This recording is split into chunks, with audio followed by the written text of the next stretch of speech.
So yes, പുതിയൊരു വീഡിയോയിലേക്ക് എല്ലാവർക്കും സ്വാഗതം. അങ്ങനെ കുറേ നാൾക്ക് ശേഷം എന്ത് പറയാനായിട്ട് ഒരു നല്ലൊരു ടാസ്ക് കണ്ട് ബിഗ് ബോസിൽ. സ്ഥിരം കാണുന്നവർക്ക് മനസ്സിലാവും. കാരണം അതിൽ ഏത് ടാസ്ക് കൊടുത്താലും എന്തെങ്കിലും കാണിച്ച് അതിനെ അടിയാക്കി കുളമാക്കലാണ് പതിവ്. ശരിക്കും പറഞ്ഞാൽ ഈ ടാസ്കിൽ അവസാനം കുളമായി ഇല്ലെന്ന് ഞാൻ പറയുന്നില്ല, പക്ഷേ കണ്ടിരിക്കാൻ നല്ല രസമായിരുന്നു. ഇങ്ങനെ വേണം ശരിക്കും പറഞ്ഞാൽ ഓരോ ടാസ്കുകളും കംപ്ലീറ്റ് ചെയ്യാൻ. ആദ്യം ശരിക്കും പറഞ്ഞാൽ അടിപൊളിയായിട്ട് പ്ലേ ചെയ്തു, അത് പറയാതിരിക്കാൻ വയ്യ. പക്ഷേ ഏറ്റവും അവസാനം എന്താ ഒരു തെറ്റ് പറ്റിയതെന്ന് പറഞ്ഞാൽ ഈ ഷാനവാസിനെ വിളിച്ചു. ഞാനാണെങ്കിൽ ഉറപ്പായിട്ട് നിവിനെ വിളിക്കത്തുള്ളായിരുന്നു. കാരണം ഫുഡിൻ്റെ കാര്യം ആയതുകൊണ്ട് നിവിൻ ചത്ത് പണിയെടുക്കും. അത് നമുക്ക് എല്ലാവർക്കും അറിയാവുന്നതാണ് അല്ലേ? ഫുഡ് കിട്ടാൻ വേണ്ടി നിവിൻ ഏതറ്റം വരെയും പോകും. അങ്ങനത്തെ ഒരു പയ്യനാണ് നിവിൻ എന്ന് പറയുന്നത്. ശരിക്കും പറഞ്ഞാൽ ഞാനായിരുന്നെങ്കിൽ ഉറപ്പായതും കണ്ണും പൂട്ടി നിവിനെ വിളിച്ചനെ. ഫുഡ് ആയതുകൊണ്ട് 100% ആത്മാർത്ഥതയോടെ പണിയെടുത്തനെ. അത് ഉറപ്പാണ്, ഒരു ഡൗട്ടും വേണ്ടായിരുന്നു. പക്ഷേ ആരും എന്ത് പറയാം, ഒരു വിശ്വാസം ഇല്ലാന്ന രീതിയിൽ നിവിനെ തള്ളിക്കളഞ്ഞു. ശരിക്കും പറഞ്ഞാൽ നിവിൻ അത് ഭയങ്കര ഹർട്ടായത് ഒരിക്കലും തള്ളിക്കളഞ്ഞതുകൊണ്ടല്ല, ഫുഡ് കിട്ടാത്തതുകൊണ്ട് മാത്രമാണ്. എൻ്റെ പൊന്നു, ആ സാബുമോൻ വന്ന ശേഷം സാബുമോൻ്റെ കൂടെ പോയി ആ സ്മോക്കിംഗ് റൂമിലിരുന്ന് പ്രാക്ക് തന്നെയാണ്. അതിൻ്റെ ചിക്കൻ തിന്ന ഒരു വയറളവും അങ്ങനെ പറ്റും ഇങ്ങനെ പറ്റും ഒരേ ബഹളം തന്നെയാണ്. ഞാൻ പറഞ്ഞില്ലേ, പുള്ളിക്കാരന് ടാസ്കിൽ പങ്കെടുക്കാൻ പറ്റാത്തതല്ല, ഫുഡ് കിട്ടാത്തതാണ് ഏറ്റവും വലിയ പ്രശ്നം എന്ന് പറയുന്നത്. ഞാൻ പറഞ്ഞല്ലോ, ഇത് കണ്ണും പൂട്ടി നിവിനെ വിളിക്കാവുന്നതേ ഉള്ളായിരുന്നു. ഉറപ്പായിട്ടും നിവിൻ അടിപൊളി ഒരു ടാസ്കും ആ ടാസ്ക് എങ്ങനെയെങ്കിലും കംപ്ലീറ്റ് ചെയ്യാനും ഉറപ്പായിട്ട് സഹായിച്ചത്. കാരണം ഫുഡ് കിട്ടുമല്ലോ. അതുകൊണ്ട് ആ ഒരു ഇത് മിസ്സായി. ഷാനവാസിനെ വിളിച്ചതോടെ ഷാനവാസ് എന്തിനാണ് ഇത് എല്ലാവരുടെ പറഞ്ഞുകൊണ്ട് നടന്ന ഒരു പിടിയും കിട്ടുന്നില്ല. ഒരു സീക്രട്ട് ടാസ്കിലാണ് വിളിച്ചത്.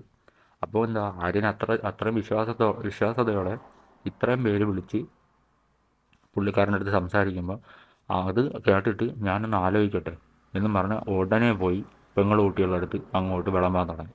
അവിടെ ഓടി നടന്ന് എല്ലാവരുടെ അടുത്തും പറഞ്ഞു. എന്തിനാണെന്നൊരു പിടിയുമില്ല. ശരിക്കും പറഞ്ഞാൽ ഷാനവാസും കൂടെ ഒന്ന് അതിൽ ഇൻവോൾവ് ആയിരുന്നെങ്കിൽ ഇനി എന്താണ് നടക്കാൻ പോകുന്നതെന്ന് ശരിക്കും പറഞ്ഞാൽ എനിക്ക് ആകാംക്ഷ ഉണ്ടായിരുന്നു. ശരിക്കും പറഞ്ഞാൽ ഇനി എന്താണ് നടക്കാൻ പോകുന്നതെന്ന് കാണാനായിട്ട്. അത് അവിടെ വെച്ച കുളമായി. സാബുമാൻ്റെ ഇൻട്രോ അകത്തുനിന്ന് പിടിച്ചു. ശരിക്കും പറഞ്ഞാൽ ഞാൻ ഹോട്ടൽ ടാസ്കിനാണ് സാബുമാനല്ല സാബുമാൻ, അയ്യോ സാബുമോൻ, എല്ലാം കൂടെ കൺഫ്യൂഷനായി. സാബുമോൻ്റെ ഇത് പ്രതീക്ഷിച്ചത്, അതായത് പുറത്തു നിന്ന് ബിഗ് ബോസിൽ നിന്ന് ജയിച്ചവരെ കൊണ്ടുവരുന്ന ഒരു ഇത് എല്ലാ വർഷവും ഉള്ളതാണ്. അപ്പം ഞാൻ പ്രതീക്ഷിച്ചത് ശരിക്കും പറഞ്ഞാൽ പുള്ളിക്കാരനെയാണ്, സാബുമാനെ. അതും ഹോട്ടൽ ടാസ്കിൽ വന്നിരുന്നെങ്കിൽ കുറച്ചുകൂടെ ഒന്ന് നന്നായെന്ന് എനിക്ക് തോന്നി. ഇനി വന്നതേ ഉള്ളൂ, നമുക്ക് നോക്കാം എന്തൊക്കെയാണ് ഇനി കാണാൻ പോകുന്നതെന്നൊക്കെ. വന്നപ്പോൾ തന്നെ ചെറിയ ചൊറിയലൊക്കെ തുടങ്ങി. കാരണം അനീഷിനെ ചൊറിഞ്ഞുകൊണ്ടാണ് ആദ്യം തുടങ്ങിയത് തന്നെ.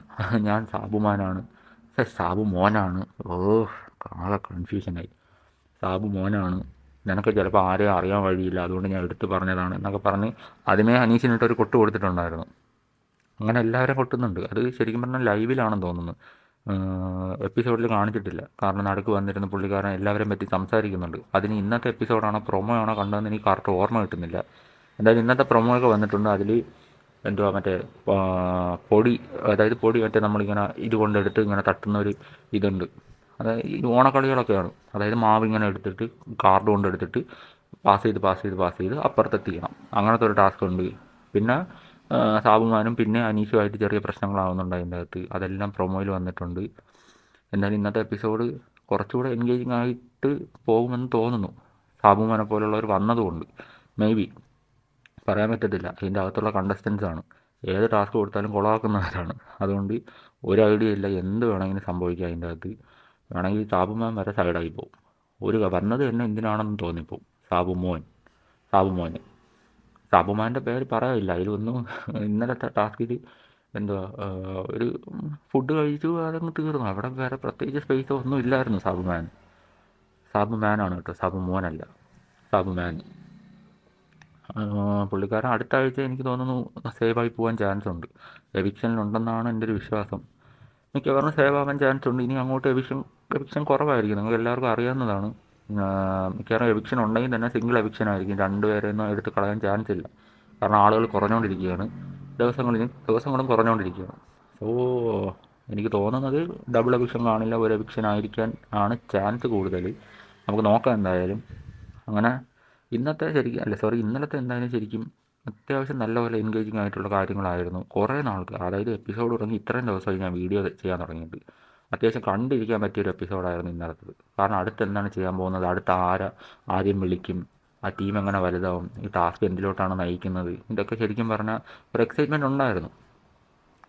ആ കൊണ്ടുവന്നത് ആരാണ്, ഞാൻ കരുതി ശരിക്കും പറഞ്ഞാൽ വെറുതെ ഒരു ടാസ്കിന് വേണ്ടി കൊണ്ടുവന്ന ഒരാളാണെന്നാണ് വിചാരിച്ചത്. അതായത് പുറത്തു നിന്നൊരു മനുഷ്യനെ കൊണ്ടുവരും, അതിൻ്റെ അത് ഒളിപ്പിക്കണം. അത് ശരിക്കും പറഞ്ഞാൽ ഷാനവാസും കൂടെ അതിൽ ഇൻവോൾവ് ആയിരുന്നെങ്കിൽ അടുത്തൊരു ലെവലിലോട്ട് പോയേനെ. അത് നല്ല രസകരമായിട്ട് കൊണ്ടുപോകാമായിരുന്നു. അതിനെ ഉടനെ അത് ഭയങ്കര സീരിയസ് ആയിട്ട് എടുത്തിട്ട് ഷാനവാസ് എന്തോ കിടിലമാണെന്ന് കാണിക്കാൻ വേണ്ടി ഞാനൊന്ന് ആലോചിക്കട്ടെ എന്നൊക്കെ പറഞ്ഞ് പെങ്ങൾ കുട്ടികളുടെ അടുത്ത് പറഞ്ഞ് ബഹളം ഉണ്ടാക്കി. അതിൻ്റെ ഇടയിൽ കൂടെ അതിന് വന്ന് ഒടുക്കത്തെ ഷോ, ഒരു കാര്യമില്ലാത്ത ഷോ അവിടെ കിടന്നു. പിന്നെ എന്താ പറയാനുള്ളത്, പിന്നെ ഞാൻ പറഞ്ഞില്ലേ നിവിന് ഏറ്റവും ദേഷ്യം എന്ന് പറഞ്ഞാൽ ഫുഡ് കിട്ടാത്തത് കൊണ്ടായിരുന്നു. കാരണം ഫ്രീ ആയിട്ട് ചിക്കൻ, ബർഗർ, പിസ്സ, സ്പ്രൈറ്റ്, എന്തൊക്കെ സാധനങ്ങൾ, ചിക്കൻ ബിരിയാണി, എന്തൊക്കെ സാധനങ്ങൾ കിട്ടി, ഇത്രയും സാധനങ്ങൾ കിട്ടി. അപ്പം ഒന്ന് ആലോചിച്ച് നോക്ക്, നിവിനെന്ന് പറഞ്ഞാൽ ഫുഡ് തിന്നാൻ വേണ്ടി അതിൻ്റെ അത് കയറിയ ഒരാളാണ്. അപ്പോൾ അങ്ങനെയുള്ള ഒരാൾക്ക് ഇത്രയും തരം ഫുഡുകൾ അവർ തിന്നെന്ന് പറയുമ്പോൾ സ്വാഭാവികമായിട്ടും ദേഷ്യം വരും. അങ്ങനത്തെ പ്രകടനമായിരുന്നു ഇന്നലെ അവിടെ കിടന്നു. ആരിൻ്റെ അടുത്തുള്ള ദേഷ്യം എന്താണ്, ഒരിക്കലും ടാസ്കിൽ ഇൻവോൾവ് ചെയ്യിപ്പിക്കാത്തതുകൊണ്ടല്ല, ഫുഡ് കിട്ടിയില്ല. അത് ടാസ്ക് ചെയ്താലേ ഫുഡ് കിട്ടുള്ളൂ, അത് വേറൊരു കാര്യം, അതവിടെ നിൽക്കട്ടെ. പക്ഷേ ഫുഡാണ് മെയിൻ, പുള്ളിക്കാരന് ഫുഡാണ് മെയിൻ. അതുകൊണ്ട് ബഹളം തന്നെ ഇന്നലെ അതിൻ്റെ അകത്ത് കിടന്നു. ശരിക്കും പറഞ്ഞാൽ വന്ന സാബുമോൻ വരെ സൈഡായിപ്പോയി ആ ബഹളത്തിനിടയിൽ. അത്രയ്ക്ക് ബഹളമായിരുന്നു. കാരണം എന്തോ വീട്ടുകാരെയൊക്കെ പറഞ്ഞ ദേഷ്യമായിരുന്നു സാബുമാന്. സാബുമാനെന്ന് നെവിന് എന്തൊക്കെ പറയണം, എല്ലാം കൂടെ കൺഫ്യൂഷനായി. സാബുമാൻ കോപ്പ്. അതെന്തായാലും ആവട്ടെ. വീട്ടുകാരെ പറഞ്ഞ കാര്യം പറഞ്ഞപ്പോഴാണ് ഷാനവാസ് ഇന്നലെ ആര്യനുമായിട്ട് ചെറിയ പ്രശ്നമുണ്ടായി. അതെന്തോന്നാണ്, അമ്മയ്ക്ക് എന്തോ പറഞ്ഞു എന്ന രീതിയിൽ ഷാനവാസ് കേട്ടു എന്നാണ് പറയുന്നത്. അപ്പം എനിക്ക് ചോദിക്കാനുള്ളൊരു കാര്യം ഇതാണ്, അവിടെ ഉള്ള എല്ലാവരുടെ അച്ഛന് ഇങ്ങനെ വിളിച്ചിട്ടുണ്ട്, ഇല്ലെന്ന് പറയാൻ പറ്റും. അപ്പം തിരിച്ചു കിട്ടിയപ്പം വേദനിക്കുന്നു. ശരിക്കും പറഞ്ഞാൽ അതല്ലേ അവിടെ നടന്നത്, അല്ലേ? എത്രയോ പേരാ, ഈവൻ ലാലേട്ടൻ വരെ വന്ന എപ്പിസോഡിൽ ചോദിച്ചിട്ടുണ്ട്, ഇവിടെ തന്തയ്ക്ക് വിളിക്കാത്ത, അതായത് ഷാനവാസ് തന്തയ്ക്ക് വിളിക്കാത്ത ആരെങ്കിലും ഉണ്ടോ എന്ന് ചോദിച്ചിട്ടുണ്ട്. വിരളമായിട്ടുള്ള ആൾക്കാരാണ്, എല്ലാവരും വിളിച്ചിട്ടുണ്ട്. അപ്പോൾ ഒരെണ്ണം തിരിച്ചു കിട്ടിയപ്പോൾ അത്രയ്ക്ക് അങ്ങ് വേദനിച്ച് അമ്മാതിരി ഷോയായിരുന്നു അവിടെ കിടന്ന്. അതും വിളിച്ചെന്ന് തോന്നിയതാണ്. ആര്യനെ പിടിച്ച് തള്ളുന്നു, ഇടിക്കാൻ പോകുന്നു. ഞാൻ പറയുന്നത് ഇടിക്കാൻ പോകുമ്പോൾ അങ്ങ് മാറിക്കൊടുക്കണം, ഇടിക്കട്ട്. ഇങ്ങനെ പറഞ്ഞതാണ് കഴിഞ്ഞ വർഷം ഒരുത്തൻ്റെ ആണപ്പല്ല് ഇളക്കിയത്. അറിയായിരിക്കും ആരായിരിക്കും, അതിനും ബുദ്ധിയും ബോധവും ഇല്ല. വേറെ കാര്യം, എന്നിട്ട് കിടന്ന് കൺവെൻഷൻ റൂമിൽ കിടന്ന് കരച്ചിൽ, അത് ഇത് ബഹളം. ഇനി അതിലോട്ട് പോകണ്ടല്ലോ, പ്രത്യേകിച്ച് പറയണ്ടല്ലോ അത് ആരായിരിക്കുമെന്ന് നിങ്ങൾക്ക് തന്നെ അറിയാം. ഇപ്പോഴും ബിഗ് ബോസ് വിട്ടാണ്ണം പുറത്ത് വന്നിട്ടില്ല. ഇപ്പോഴും കണ്ടന്റ് തട്ടി വിട്ടുകൊണ്ടിരിപ്പുണ്ട്. ഞാൻ കിടിലോട് എന്തോന്ന് ഇറങ്ങിയ സമയത്ത് ഒരു വീഡിയോ ഉണ്ടായിരുന്നു, എന്താ അയ്യോ എന്താ കിങ് അകത്തല്ല പുറത്താണ്, അയ്യോ എങ്ങനെ സാധിക്കണമെന്തോ അതൊക്കെ. അതെന്തായാലും ആവട്ടെ. അപ്പോൾ പറഞ്ഞു വന്നത്, ഇടിക്കാൻ പോകുമ്പോൾ അങ്ങ് ഇടിക്കട്ടെന്ന് വിചാരിക്കണം. കാരണം അതൊന്നും ഗെയിമായിട്ട് അങ്ങ് കണ്ടാൽ മതി. രണ്ടുപേരും ഫിസിക്കൽ അസോൾട്ട് നടത്തി രണ്ടുപേരും ഔട്ടായി പോകും. അങ്ങനെ അങ്ങ് കണ്ടാൽ മതി. രണ്ടുപേരും ഔട്ടായ അവിടെ കണ്ടസ്റ്റൻസിനല്ലേ നല്ലത്. അതുകൊണ്ട് എന്ത് ചെയ്യണം, അങ്ങ് വിട്ടു കൊടുക്കണം. ഇടിക്കണവരങ്ങ് ഇടിക്കട്ടെ, അത്ര കൺട്രോൾ ഇല്ലാത്തവരാണെങ്കിൽ ഇടിക്കട്ടെ, ഇടിച്ചങ്ങ് തീർക്കട്ടെ. അല്ലാതെ ഇപ്പം എന്ത് പറയാനാണ്. അയ്യോ. അപ്പം ഇന്നത്തെ വീഡിയോ ഇത്രയൊക്കെ തന്നെയാണ്. ഇനിയും ഇതുപോലെ ഇൻട്രസ്റ്റിംഗ് ആയിട്ട് പോയിരുന്നെങ്കിൽ കൊള്ളാമായിരുന്നു. ഞാൻ പറഞ്ഞില്ല, ഇത്രയും നാൾക്കിടയിൽ ഇന്നാണ് ശരിക്കും പറഞ്ഞാൽ ഇത്തിരി ഇൻട്രസ്റ്റിംഗ് ആയിട്ട് തോന്നിയത്.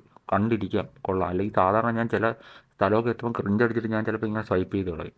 അമ്മാതിരി എപ്പിസോഡുകളുണ്ടായിരുന്നു. എനിക്ക് തോന്നുന്നു ഡിസൈഡ് ഔട്ടായി പോയ ശേഷം ആര്യന് കുറച്ചുകൂടെ സ്പേസ് കിട്ടുന്നുണ്ട് പെർഫോം ചെയ്യാനായാലും എല്ലാത്തിനും.